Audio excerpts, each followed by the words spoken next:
अस्सलाम वालेकुम my YouTube family, कैसे हैं आप लोग। होपफुली आप लोग सब खैरियत से होंगे, मज़े में होंगे।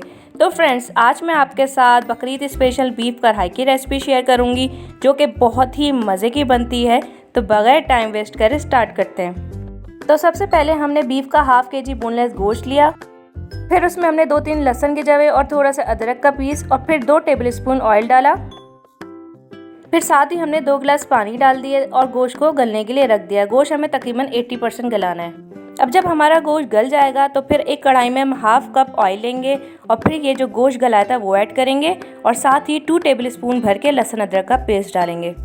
फिर 2 से 3 मिनट पकाने के बाद इसमें मैं टमाटर ऐड करूँगी जो कि मैंने 2-2 पीसेस में कर लिए थे। फिर इसे हम दरमियानी आंच पे 10 मिनट तक पकाएंगे ताकि टमाटर की जो स्किन है वो इजीली निकल जाए। अब ये देखें, हमारे टमाटर की स्किन जो है बिल्कुल सॉफ्ट हो चुकी है। अब इसे हम इस तरह से निकाल लेंगे। अब हम अपने टमाटर को अच्छी तरह मैश कर लेंगे ताकि ये अच्छी सी ग्रेवी बना सके।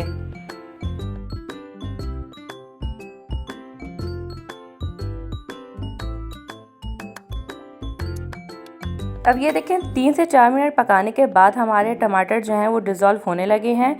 अब इस स्टेज पे हम हरी मिर्चें डालेंगे।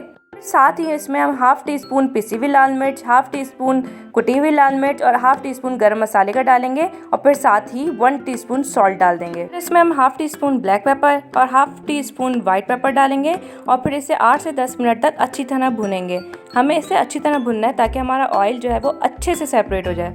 अब ये देखिए, हमारा ऑयल अच्छे से सेपरेट हो चुका है। अब इस स्टेज पे हम फ्रेश धनिया डाल के 2 से 3 मिनट तक दम पे रख देंगे। ये देखिए फ्रेंड्स, हमारी ज़बरदस्त सी मज़ेदार सी बीफ कढ़ाई रेडी हो चुकी है। तो फ्रेंड्स, आप मेरी इस रेसिपी को ज़रूर ट्राई करिएगा और मुझे फीडबैक ज़रूर दीजिएगा कि आपको मेरी ये रेसिपी कैसी लगी। और मेरी इस वीडियो को लाइक करें, अपने फ्रेंड्स के साथ शेयर करें और जो मेरे इस चैनल पे न्यू है वो सब्सक्राइब भी ज़रूर कर दें ताकि आपको मेरी आने वाली वीडियो सबसे पहले मिल सके। तो अपना ख्याल रखें, दुआओं में याद रखें। अल्लाह हाफ़िज़।